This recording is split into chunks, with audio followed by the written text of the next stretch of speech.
Sorry, Lindsay. Okay, Lindsay, this is Professor Trottier. You want to go to page 22 of your syllabus to the service learning site. And you will see that all of the information for our service learning sites are right there.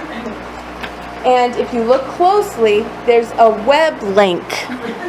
And on the web link for Vernon Hill, Chandler Magnet, I don't have one for Seven Hills Aspire, but all you have to do is Google it, and that you'll find information about the Seven Hills Aspire program. So what that assignment is, that's due next Tuesday, is very tiny. All I want you to do is I want you to visit those sites, and I will have in Blackboard, you can submit this through Blackboard. I'll have like 5 questions. The questions will be, how many ESL students are serviced by these particular for the schools? What type of agency is Aspire? What is it? What type of partner affiliations do the schools like Vernon Hill and Chandler Magnet, who are they affiliated with? What agencies do they work with? It's very interesting. I did this last semester with the seniors because they did different schools, and they were having a particular issue with one school. And I said, okay, go onto the website, log on to the particular school, because when the website that you have, it'll take you to Worcester Public Schools, but every school has their own website. I want you to go specifically to Vernon Hill, specifically to Chandler Magnet, and do some surfing. You're investigating. You're learning about your prospective community and population that you're going to be servicing. So that's the difference between service learning and community volunteering. So actually, this is my segue into what is community service? Or not community service. It's service learning. Okay? Service learning, or I like to call it SLA, service learning activities. Service learning is a type of education where it's a hands-on type of learning, experiential learning.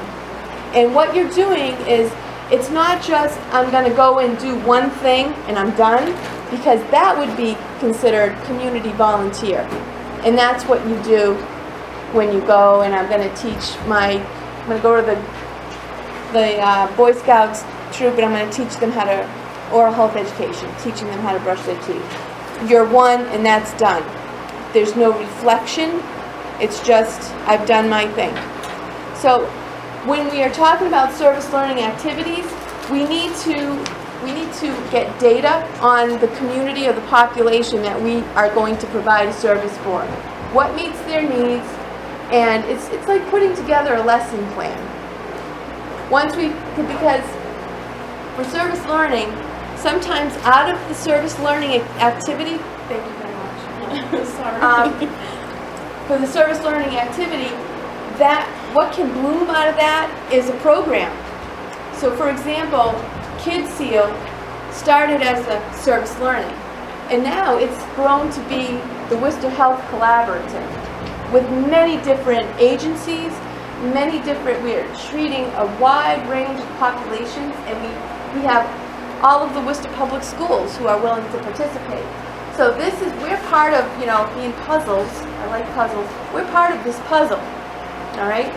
So, but getting back to the story of the student last semester, they were like, the nurse doesn't like us, we go in, they're treating us poorly, So I said, go on the website and find out something about how they feel, what makes the principal tick, the school nurse, because just because a school is part of this oral health collaborative, not all of them are willing participants.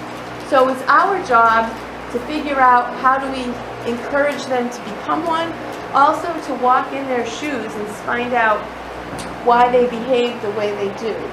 Because, you know, you have to be able to learn on both spectrums. They're not always going to be like, oh, I'm so happy you're here to help us. They're like, oh, God, we have to worry about standardized testing, and you are in our space and taking up our time, and this is not important. So, but in reality it is. If a child has a toothache or an abscess, they're not going to perform well on a standardized test, are they? So that's why this little, you know, this is designed not to be like, oh my God, I have this huge. It's a little assignment. Go on the website, and by the end of the day today, I will have this assignment. It will be under Lecture 1, and you'll go on, and I'm going to pull this up so you can see what an assignment looks like. Have you done assignments in Blackboard before? Yes? Okay. Like written ones? Yes. No. Yeah.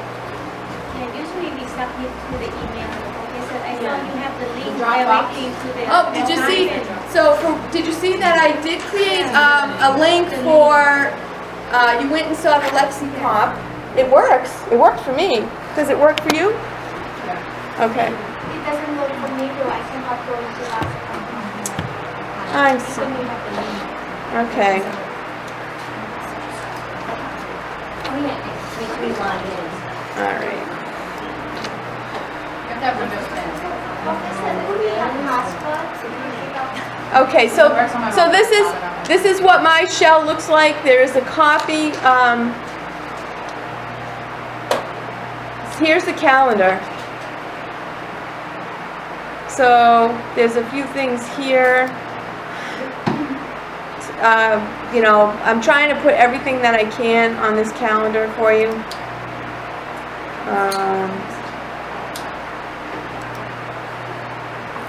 Okay.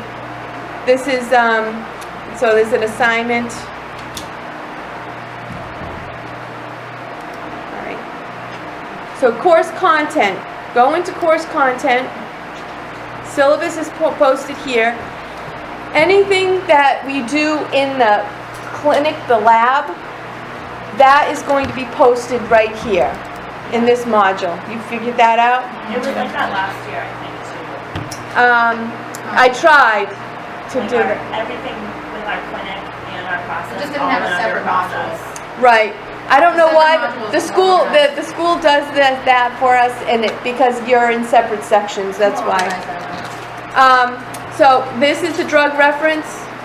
So anytime you see a little ruler with this is an assignment, and what this means is that it will go directly into gradebook after it's corrected, and it will tell the instructor that something needs to be corrected.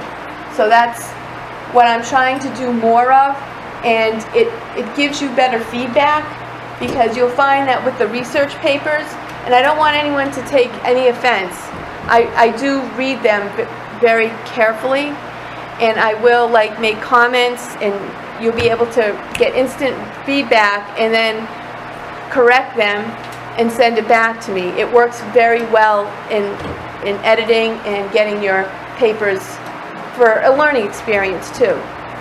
Because how many of you, well now, it's sometimes you go to get into the back mailbox, the mail room or the records room, it's locked. So this is the assignment, LexiComp, and all the other information. Medical emergency. So what you can do for these is I would recommend for the medical emergency case study and also for your drug reference, create a file on your desktop, type into it, save it, and put your name on that file, and then you would attach it into the assignment. So this is where you would browse my computer and you would attach your file to this site and send it off. Some students will, I like it that way because then you have a copy. If you go this route to type it right in here, it's harder to, I'd prefer that you create your own file, because if something should go wrong with Blackboard, you have a copy of it, and it's your work. This is just, some students have done that, but I would prefer that you make a copy, a Word document. You can do it read-only, however you like, and then attach it to your computer. Okay? Is that clear? You're good with that? Okay. All right. So then this goes directly into my my list of items needing to be corrected. All right. So, lecture here. I'll post. I didn't put the PowerPoint yet because I was making some changes on it. But again,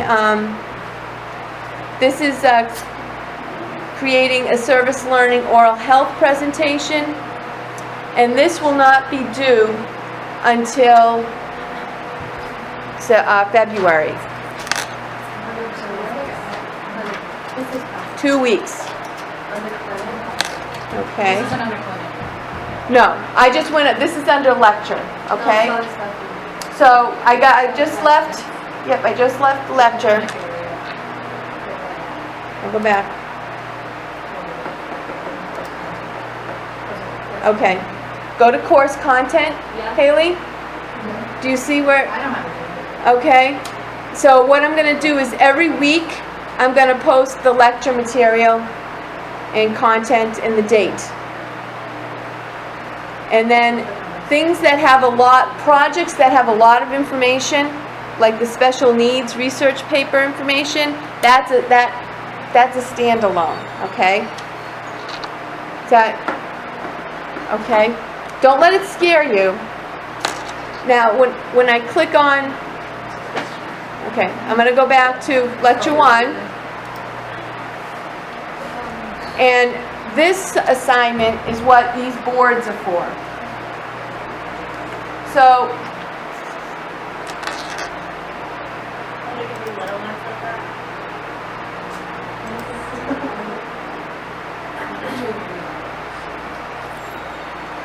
all right. Because we didn't have class, I just kind of put everybody. My thought process was to mix up AM and PM so you can get to know each other better. But I got 6 boards. How many boards? I have. Did I include everybody? Okay, just scroll down. Oh, okay. Phew. Thought I was losing it. Okay. So, 1 board per group. And this is just an example. I'll pass it along. Okay? This is just an example of a type of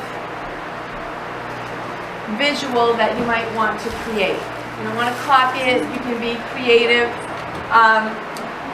So what our goal is when we do service learning, when we go to the schools and when we go to Aspire, we're going to be doing some oral health education. So I tried to give some topics that were a little bit, that were pertinent to what we're doing.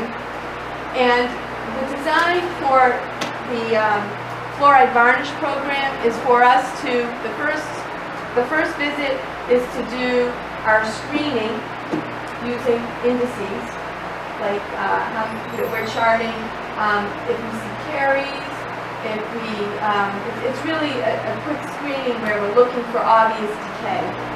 Okay, so we'll be talking about the different types of indices that you already are familiar with, the biofilm record or the plaque control record, but we're going to be using other indices that are going to help us to learn about our populations.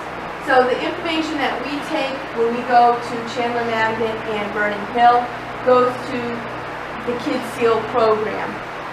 The state, they take this information and then they send it to the state, and that's what has allowed the Oral Healthcare Collaborative to survive and to get funding from the state. because there was a need.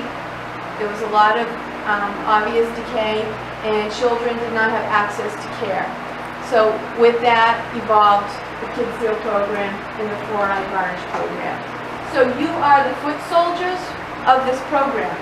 Without you, they can't acquire the data. And data is what makes all public health programs run. It's their diesel. And without it, you need to prove that there's a need. So that's what we're doing. So getting back to your group projects, so the first visit, we're going to screen the children, we'll be looking in their mouths, and then we're going to do like some healthcare education. And it's not a long, you don't have to make a big speech or presentation. It's about 4 to 5 minutes in length, and you're going to be talking about brushing. So you got to think about the population that you're trying to reach. So I wouldn't make your boards too difficult, just kind of simplistic, so that kindergarten through maybe a developmentally delayed individual might be able to also learn from it, because we'll be using these boards about 3 times, and the 3rd time it will be going to, is anyone familiar with 7 Hills? Okay. Well, we're going to their Aspire program. So it's an adult program that really focuses on education and programming. So they've come a long way in this realm for disabled or developmentally delayed individuals, because they have a choice. And that's what this whole everyone who goes there, it's a really nice experience. And then next year, when you're seniors, you're going to go to the Mercy Center that's run by the Catholic Charities, and you will see a huge difference in the programming. So that's what we're going to be doing later on in the semester. Okay, so you want to design your boards in that, thinking about my topic and what population that I'm trying to address. Okay.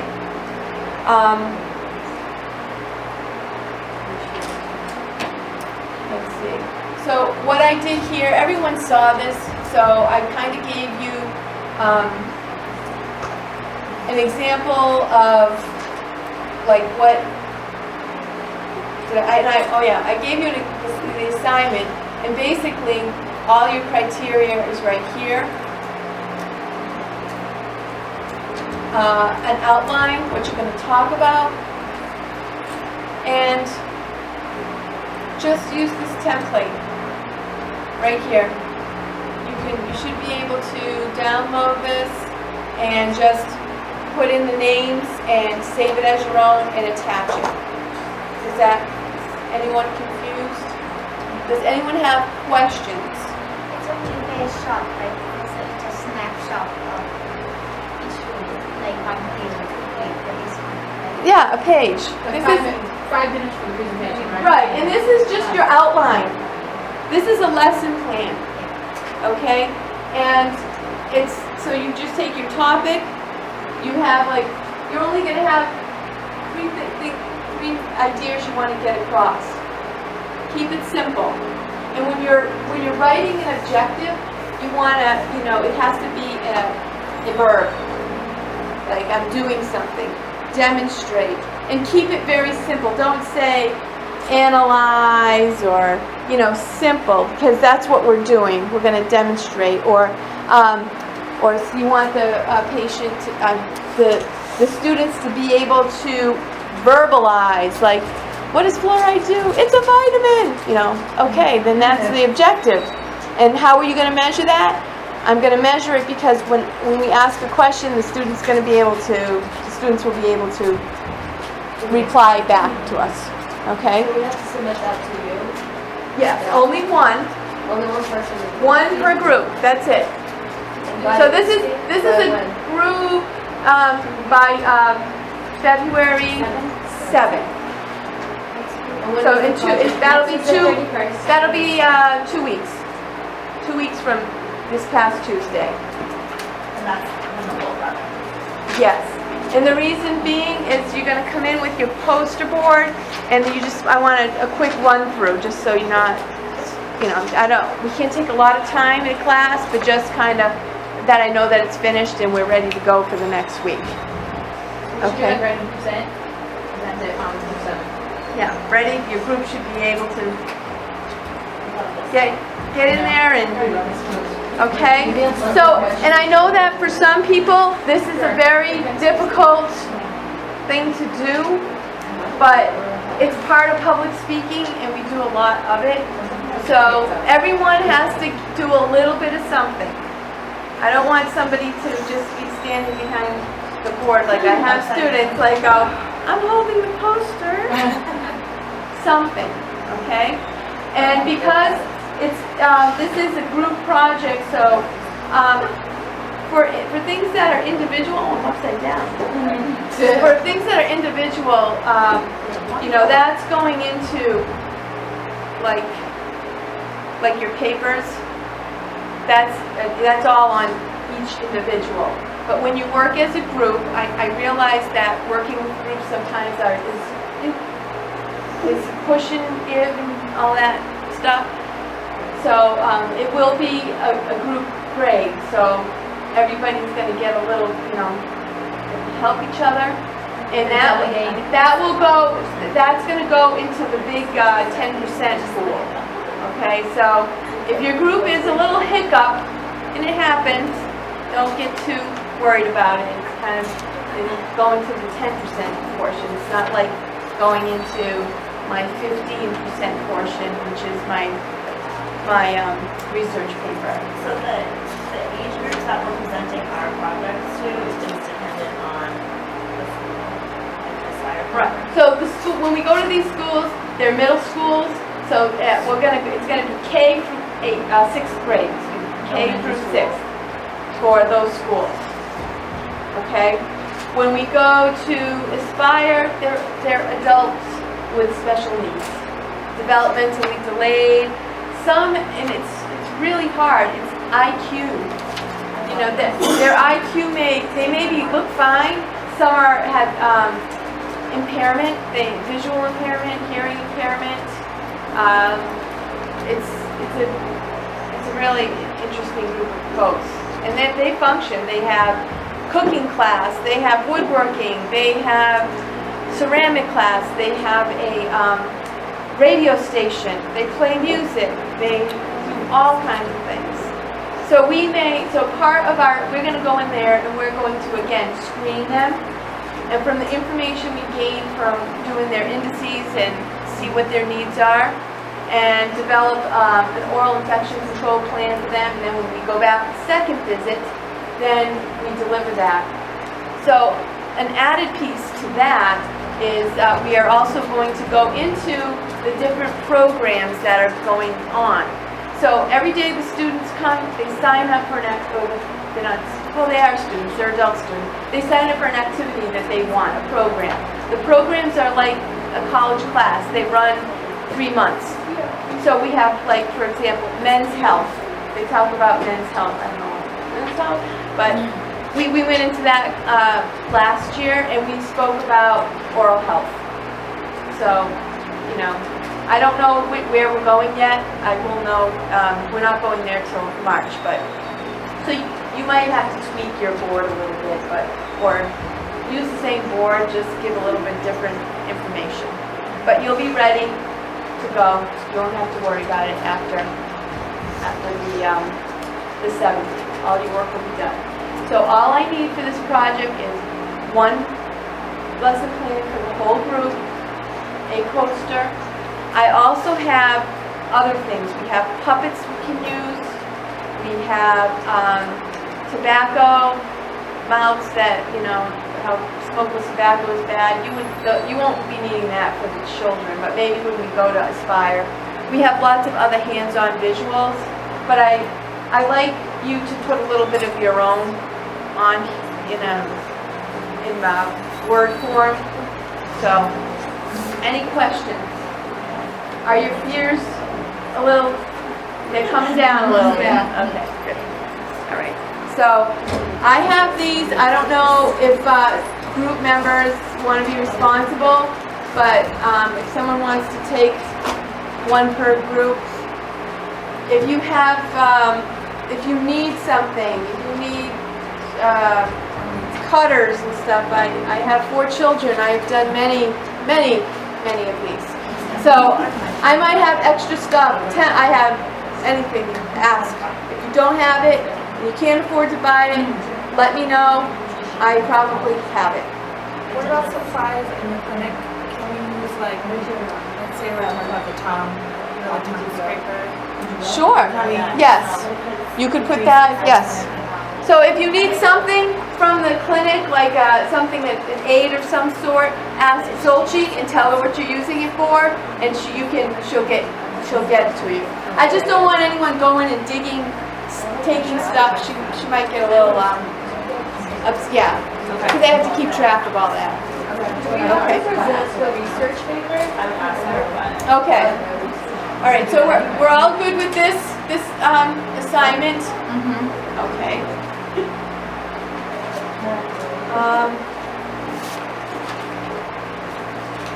Okay. The special needs paper. Okay, this is a big nut. So here I'm going to put the assignments. It's not there. This is what it will look like, but these are last year's folks. Okay. So I'll post your topics here, so you can get a look on that. Now, everything else that I have put here is for you to educate yourself. So if you don't know about PICO, this is a worksheet through Purdue, and it tells you what PICO is. So what I was talking about before is the evidence-based research and how we need to formulate questions that help us to answer clinical problems. And so you've all heard about hypothesis. When you do a scientific research, it's always a hypothesis, the results, the methods, the conclusion.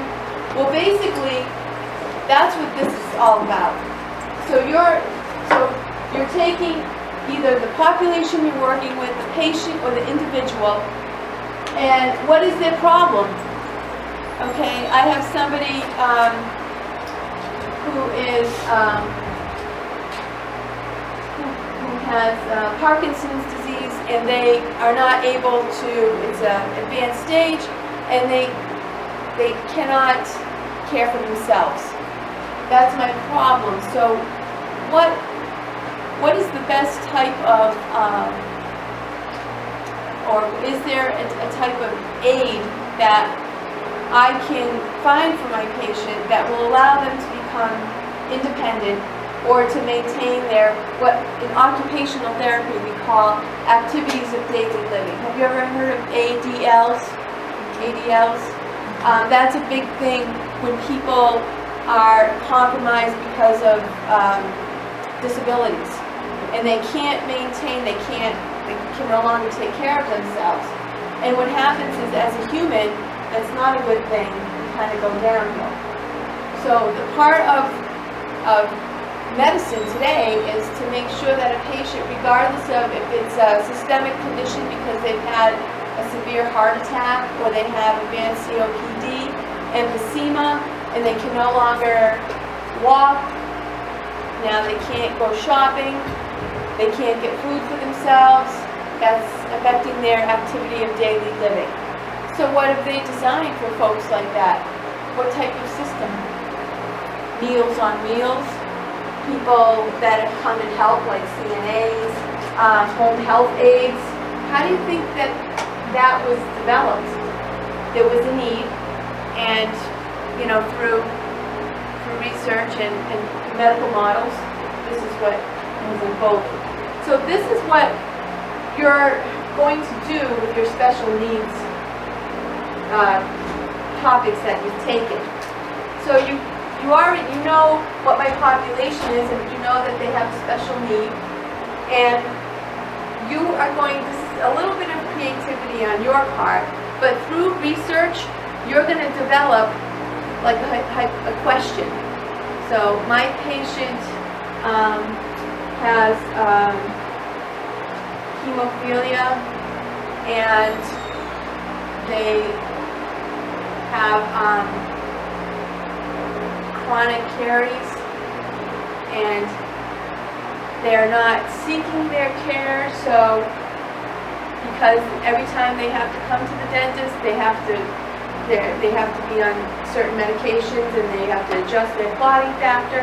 So my problem with the patient is caries and access to care. There's a couple different ones there. And what can I do to help that patient, become caries free? So sometimes you have an idea, and you have to work with it to find out what is my question going to be.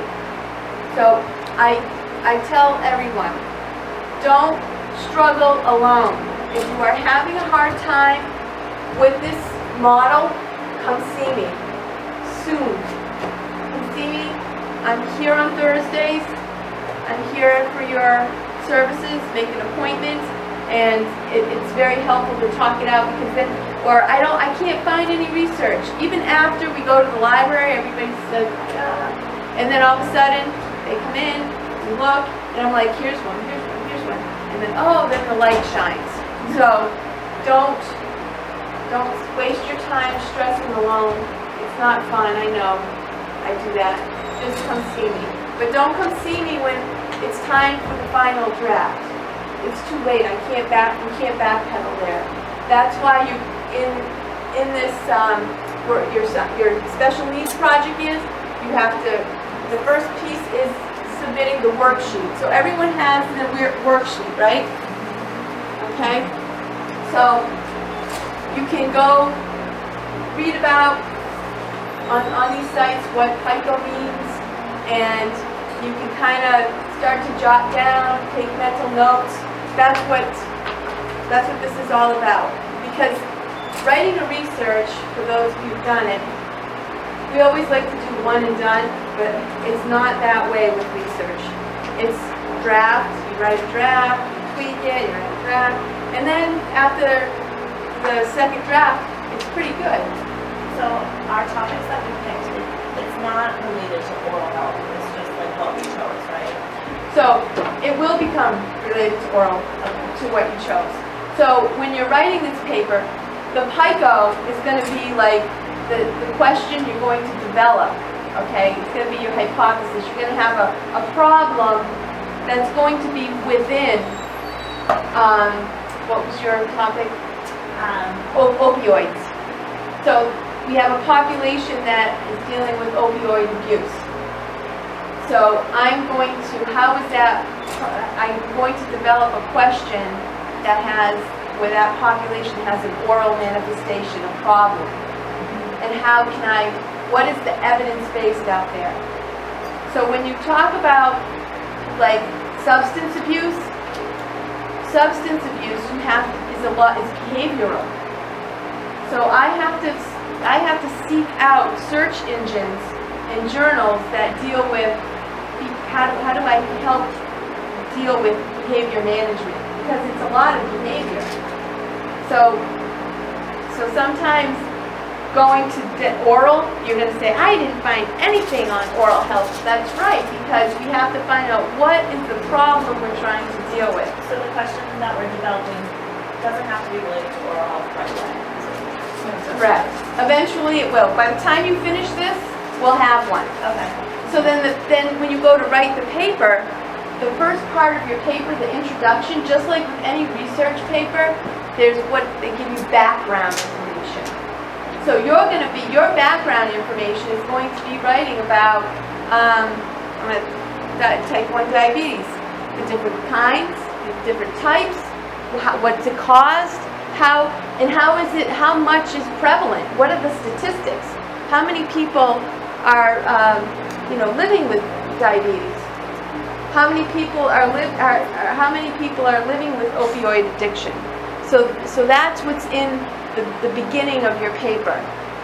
And so you're looking for like that, you can find those statistics by going on to the CDC or any government agency.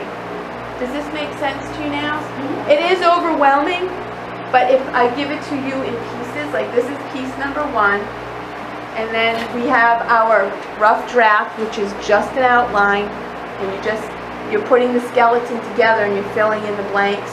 You submit it, and I can tell you, you're going good, you're not going good. So by the end, it all comes together.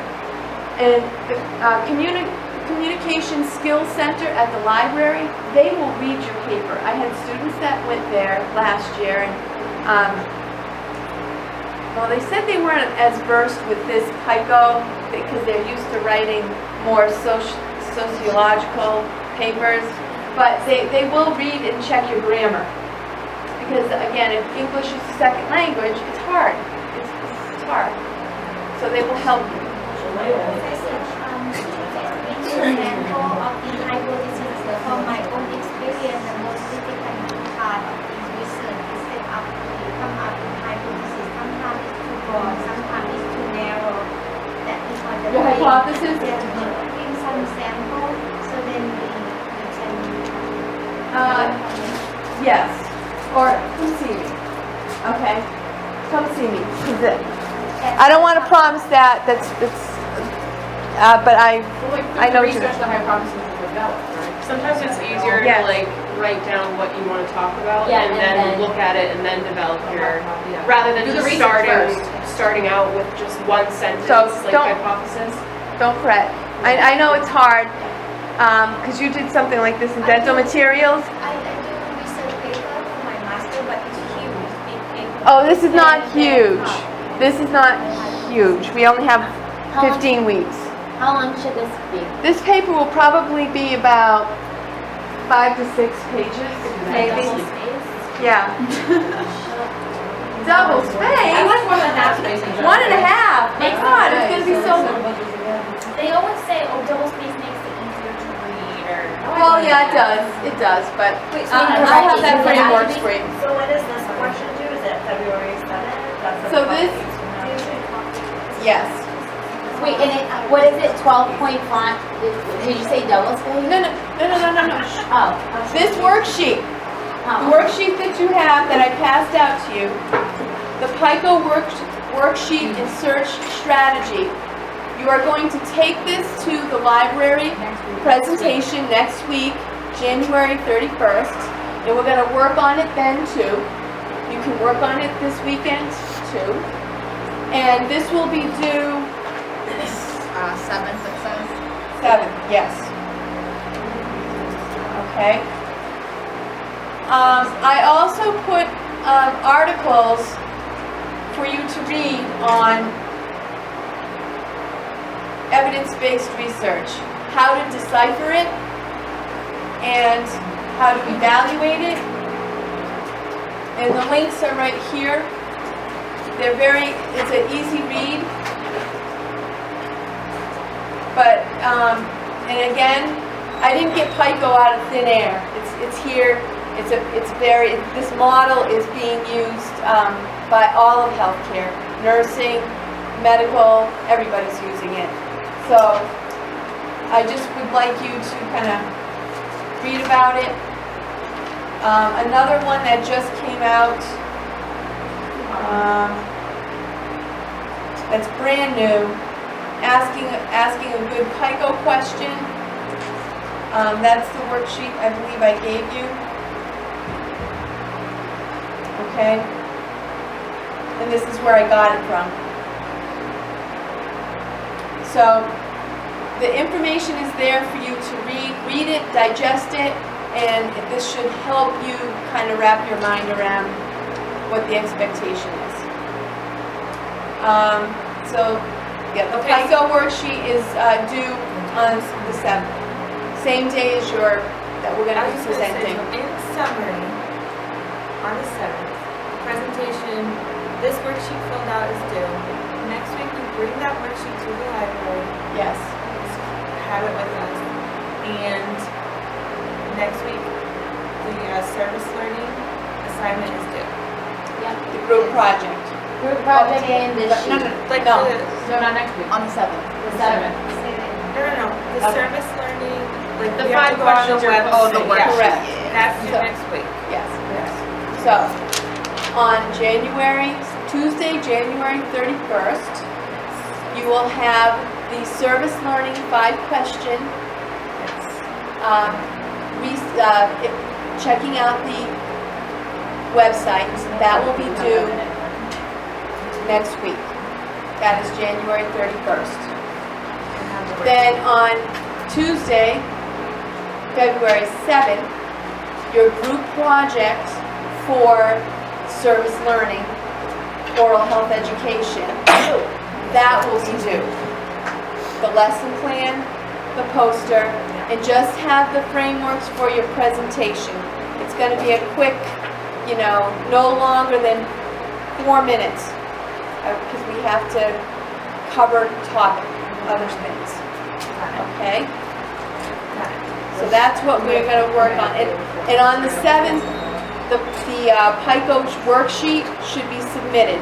I'm having you do it a little earlier, and just do the best you can. If it's not, if I see you struggling, I'm going to have you come in and we're going to work it out right away. Okay? And Just to clarify, so the paper was 5 to 6 pages, single space or double space? that is, well, that's, Single space? it doesn't matter right now. We'll talk about, that's minutia. Writing the paper is going to be the hard piece. The mechanics is really, you'll get that. So don't worry about that right now. That's really not anything to worry about. You can, and then I've put everything here. These are all resources, people. How to do your formatting, step-by-step instructions, references, and step-by-step. Okay? So on so like a week later, the rough draft submission, and that's really the skeleton. I'm not looking for like full sentences. I'm not checking for grammar. I just the outline. And I kind of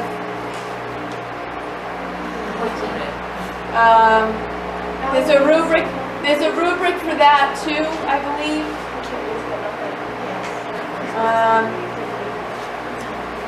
Same thing, well, probably not yet.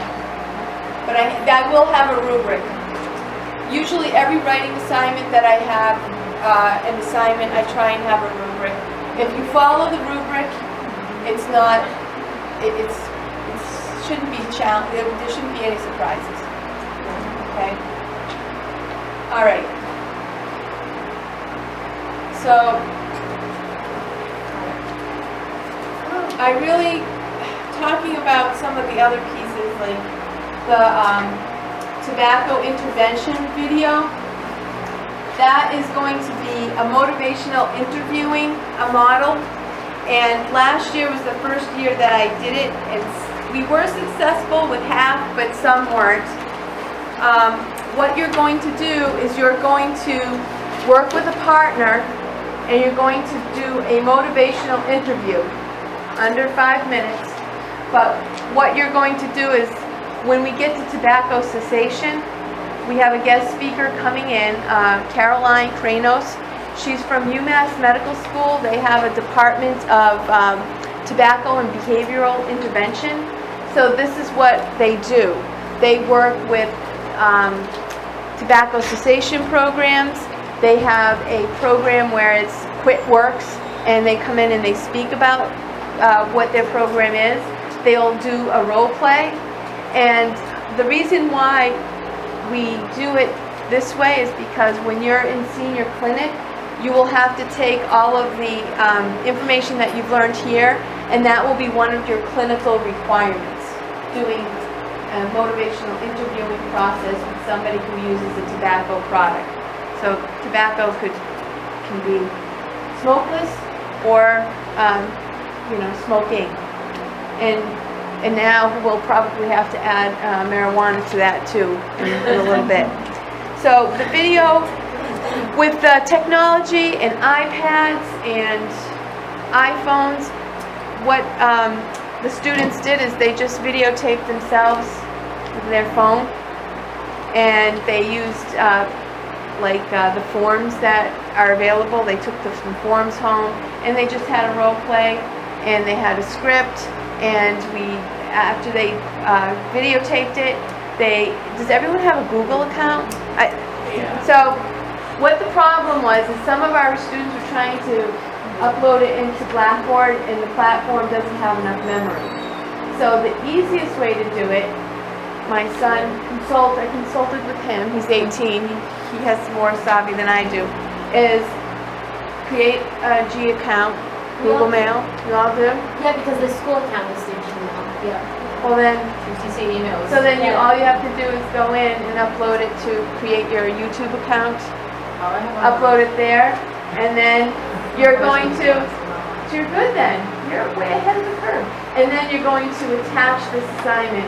You're actually going to go to YouTube through Blackboard and attach it. So instead of putting the video itself onto Blackboard, we're just going to go to YouTube and we're going to watch it. We put like our YouTube link, the link to our video. Exactly. Okay? I had a public speaking class that was online, so all set up. Oh, you're all set. You all did awesome. Here? Who was the teacher? Was it Betsy? I don't know. So it It's not white. then it wouldn't be Betsy. Okay. Betsy's Jefferson. You had her What's first. her last name? I guess that class is hard to get into. Zuger? Z-E-U-G-E-R? I only know her as Is Betsy. she like have curly hair? This is the picture. A little bit, yeah. Yes, I think I have her. She's amazing. I love that class. Speech class was like one of my favorites. She is. She was my neighbor. Okay. Clinic case study. I am not talking about this right now in any depth because you're not ready for that information, okay? The clinic case study, I'll talk about it once you get a little closer to seeing a patient. But in a nutshell, you are going to find a patient that is able to come back 3 times, and they have to be a patient that demonstrates a need for biofilm management. We don't want anyone that difficult for you at this level because you won't be able to finish them. But, and it's a case by case. Sometimes you may have a patient that is maybe a little more challenging, but your clinical instructor will talk, and we may say this would be a great case study. So the purpose of a case study is for you to take what you're seeing clinically, all your assessments, and kind of putting the theory behind it, and you're presenting to your classmates the before and after. And it's kind of fun because you're like, ooh, look at that calculus ledge. Oh my God, it looks so great. So, and also it's allowing us to get you to use technology in the clinic, because part of that is you will be expected to find a sextant or a quadrant that has inflammation. Okay, we want to see inflammation, and you can find inflammation just about. Everyone has a little something somewhere. You might have to get that intraoral camera a little bit further sublingually or into the posterior, but it's there.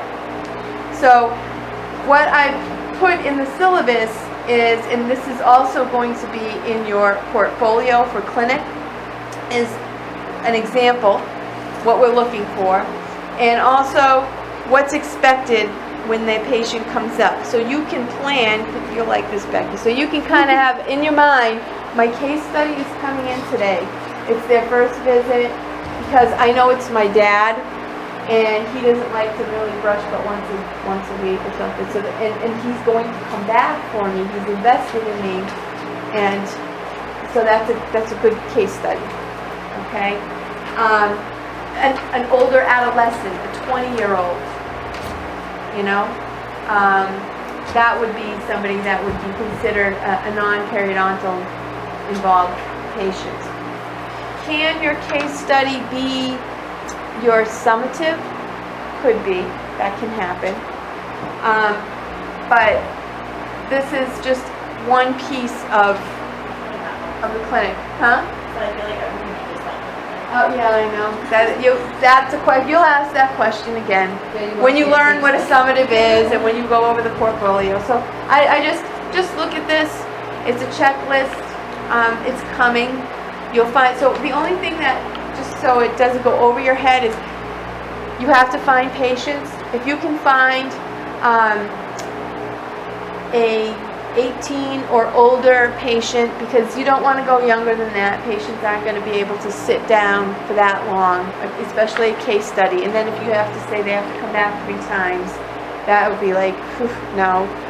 Doesn't mean that that third visit may only be a half an hour, because all you need to do is to do a follow-up assessment. Like you need to do an index and you need to take pictures and just check and see how the tissue is healing.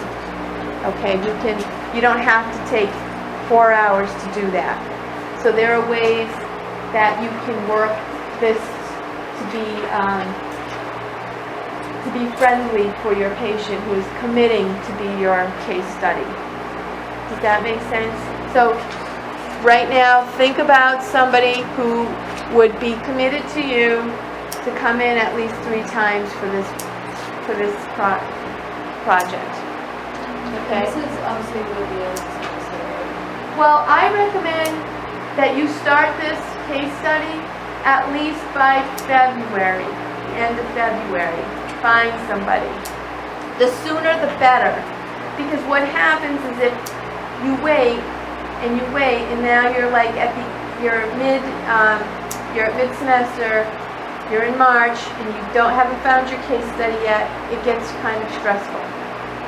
And you really want to ideally be finished before the last day of class. It's less stress on you. Does it happen that you're up to the 7th hour doing this? Yeah, and that's okay too. I wouldn't want everyone to be in that situation. But sometimes things happen. You may start with a case study and then all of a sudden they become sick. They need surgery. They have a heart attack or something. They can't come back. Or they won't come back. That happens too. That's my fear. Huh? That's my fear, is actually finding someone and actually doing the work. Right. Right. It's everyone's fear, but we get through it. Question for the biofilm management case study. My patient is coming to have that you have a problem as well, and I wonder really what kind of paperwork we have to prepare by the Okay, the paperwork? Yes. You'll get the paperwork. I'm not even talking about paperwork for the case study. There is like a process, but I'm going to make you packets for your case study. Maybe by mid-February. Yeah, you'll get them you'll get them like by your first patient. Yeah, really, it's overload. If I give it to you now, we're already in overload. So, but yes, Cece, that's a good question. The paperwork's a little bit different, but what I decided to do is to create a packet for your case study. Okay? It's basically the same. You still use all of those forms, your white assessment, your pink assessment, your perio assessment, your care plan. The thing that changes is the type of index that you use. That's different. And you do a different type of caries risk assessment. That's different too. So we'll talk about those things. Can our case study be our first patient? You can, if you want to start, yeah. So you're not having a child come? Okay. So yes, if you know that your case study is probably going to be your first patient, that's okay. I'll have that packet ready for you and you'll be ready to go. Okay? It's just if you do have a case study, you want to make sure that the instructor that you're assigned with, I'm with you guys all the time, all day. So if you have questions, I'm on the floor and I can help whoever If the faculty has a question or a concern, just ask me. Okay? It says younger patient here, so we're younger. That's just, yeah, well, it may not be younger, that's ideally, okay, we have to give you parameters. So if you have an elderly relative that isn't too, their home care isn't too, or they don't have really advanced periodontal needs, then that they could, and they're retired and they can come back and commit to you, that is okay. All What if right? we don't, you might have dismissed their first appointment, we don't realize what they're gonna be, but then we get in their mouth and we're like, oh my god, this person's perfect for it. And That's we okay. stop them there. You'll have your packet ready, Yeah. and we can switch gears. It'll be fine. We might not know until we. You don't know exactly. You have a lot of questions for me, and sometimes with the case study, it falls in your lap, and sometimes the person you think that's going to be a case study may be a little bit way too challenging, or maybe we might say, with the help of an instructor providing anesthesia, this is doable. So I can't tell you if it's not black and white.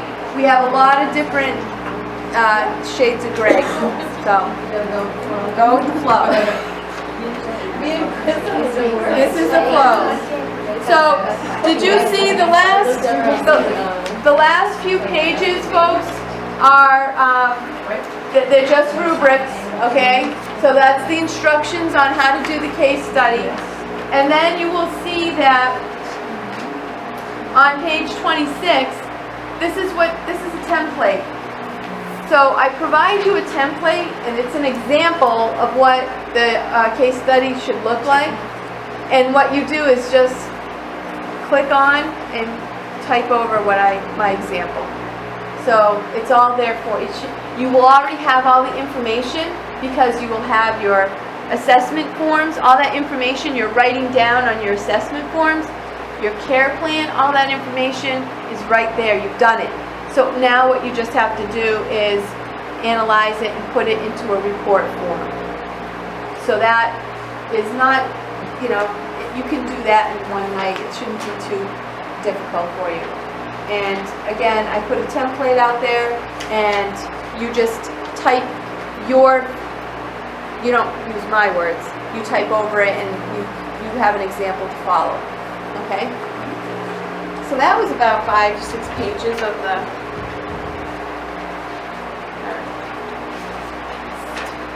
No way you have other projects. Huh? Are you gonna say you have another project or something? No, I think that's about it. the biggies. You're going to see that at the end of April, we have April 18th and April 25th.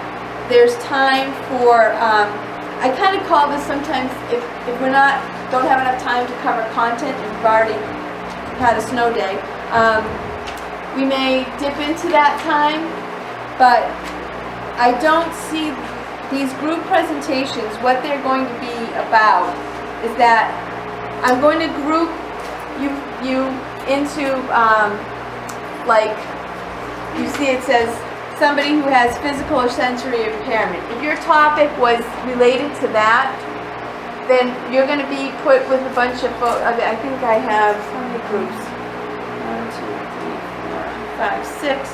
So it's going to be about 3 people per group. And you're going to just give a little bit about what your topic is, some information, not a lot. And then with that special need, or that particular topic, you're going to develop your own medical emergency drill. So if somebody has, so anxiety, we have anxiety, right? Okay. OCD, bipolar, okay. Easy. Your medical emergency will center around stress reduction protocol. People who come to oh my God. I'm hyperventilating. So, that's something that it doesn't have to be. You could do drug overdose. The substance abuse people would be like the Listerine with the alcohol, that kind of stuff. So what and I have all the instructions for that. So you're going to have to create a medical emergency. And you'll already have learned about medical emergencies. So what you're going to do is you're going to make sure that in your skit that one of the actors, you're a good actor, I heard, Steph. That you're going to have to be exhibiting those symptoms, somebody who's hyperventilating. And then your other partners are going to have to respond appropriately as they would if we were in the clinic. We're going to assume that all this is going on in the clinic. Because, so always, when in doubt, I always say if I'm going to test you, it's going to be your medical emergency response is how you're going to respond in the clinic. Okay, because sometimes you respond, well, there's your different response if you're out in public, but we want to make sure that when you're in the clinic, we have certain protocols. Our emergency kit is very simple. It doesn't have, it's not like if you were working in a oral surgeon's office. They're dealing with their sedation.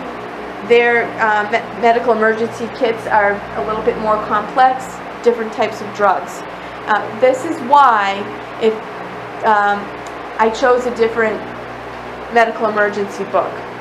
In the past 4 or 5 years I've been teaching this, we use Malamed. So you know Malamed from local anesthesia, correct? Is that what you're using? Yeah. That book? You don't really use it. She knows enough to just go on her own, bless her soul. But for the medical emergencies through Malamed, he was so complex, and a lot of the treatment protocols that he had are good, but we don't, as a hygienist, we're not giving those IV medications. We're not performing at that level. So it was just too much overload. So I am trying this book for the first time. It's not the first time for me. I've always used this book as an ancillary. I would refer to it so I could simplify it for you. So I'm curious to see. I think you'll like the book. The woman is from Vermont Tech. She's very nice. You might even meet her. I'm sure she's going to be at that meeting that we're going to on Saturday. But so for those of you who wanted to buy the books off of the seniors last year, I switched books. So this one is very simple because when I would give a Malamed assignment to read, it was 30 plus pages.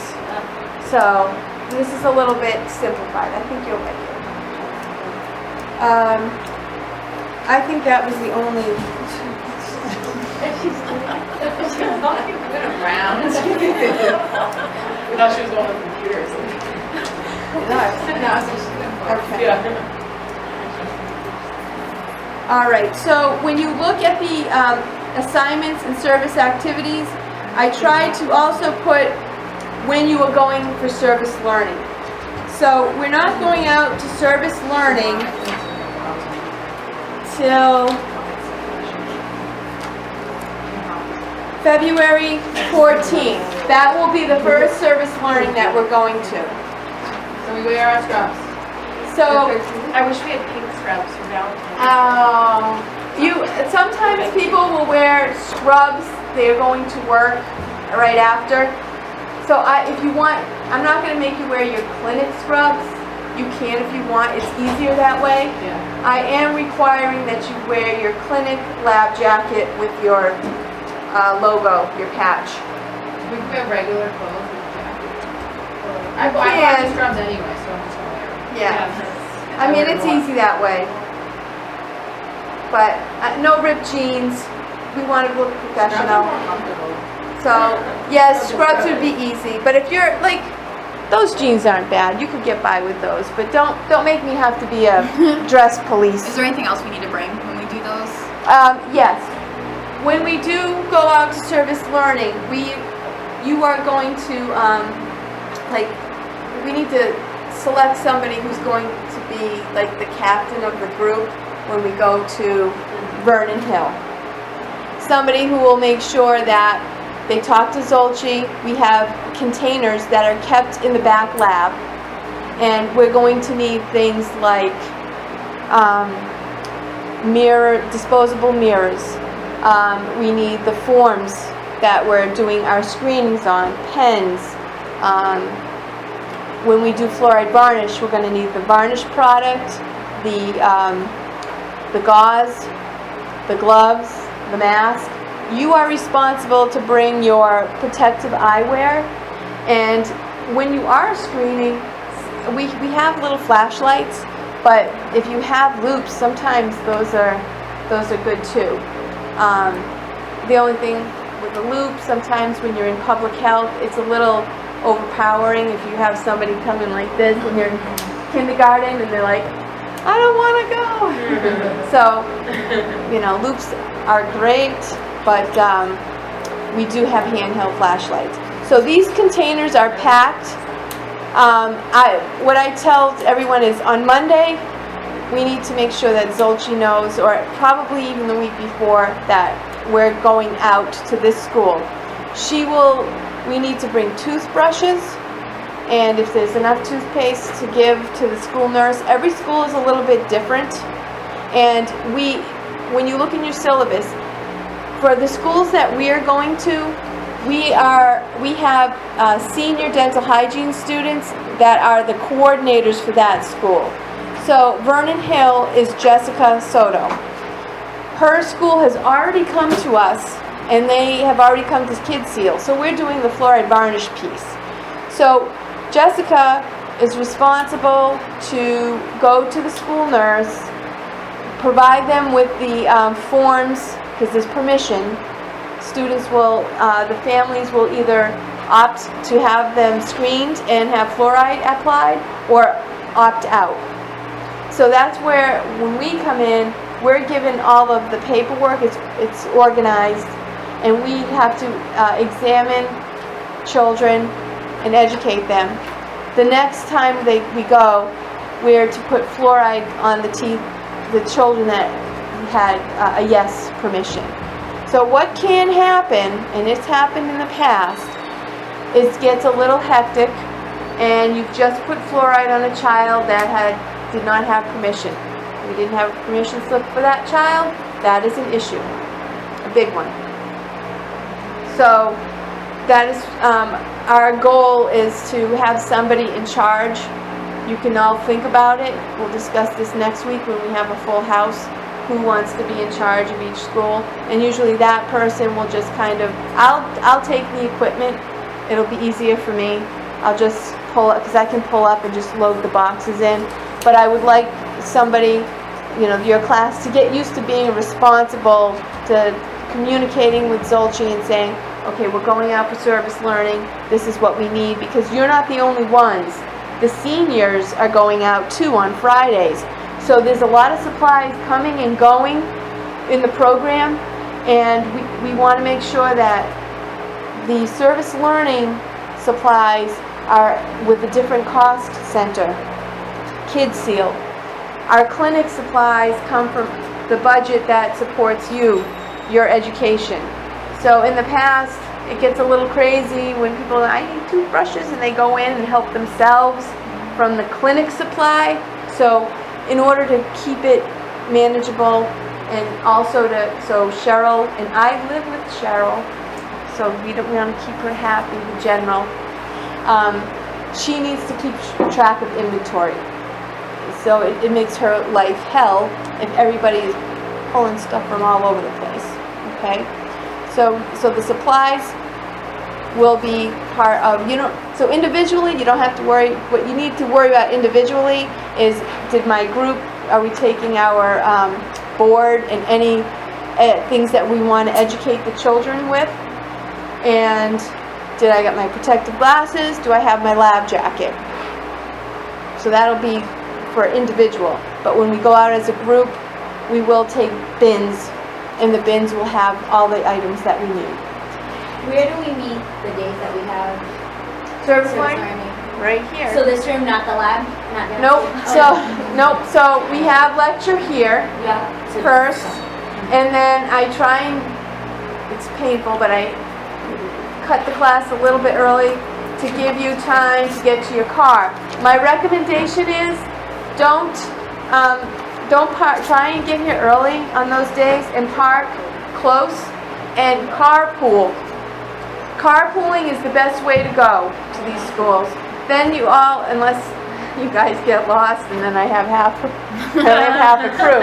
But there's 18 of you.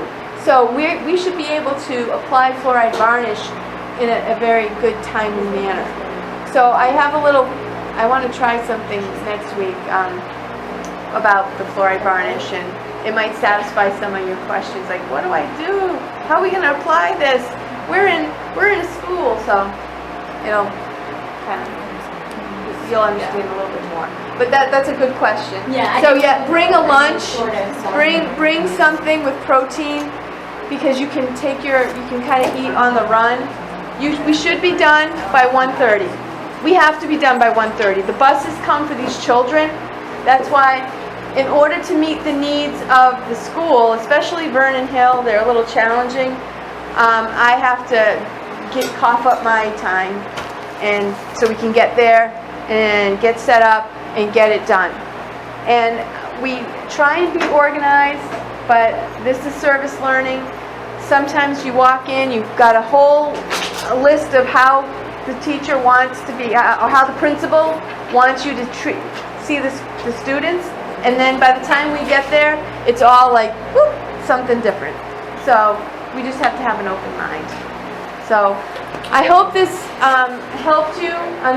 I did have some other content, but you stayed long enough. It's too hot. I know, it's too hot. I'm sorry. But if you have any other questions, write them down, email me, I'm sure you will. Okay? But thank you for staying. At least you kind of have a little mental, there's some clarity. I hope. Professor, your office hours still on the syllabus that's for today? Yeah, Office hours. oh, did I not put them on? No, you do, but it's like Monday, 12 to 1, means like basically 12 to 1 every day. Lunchtime. Yeah, because we're in lunch. Oh, you know what? Oh yeah, well, 12 to 1, I do have lunch. The only thing that's different is cross out Thursday. That it's not just put Thursday by appointment only. I technically don't have to be here, but I will be here, I'm sure. And put Tuesday, I will be here from 1, I think it's 2 to 3. After. Oh no, I'm sorry. Tuesday morning. I'm here on Tuesdays in the morning from 8 to 9:30.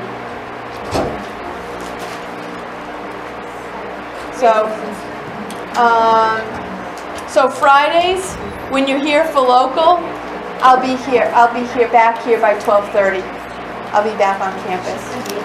And again, so Thursday, if a Thursday works better for you, please email me and just make sure that I know that let me know. Okay? Does that answer your questions? I was just waiting for it to. Oh, okay. It's way cooler out when you're actually there.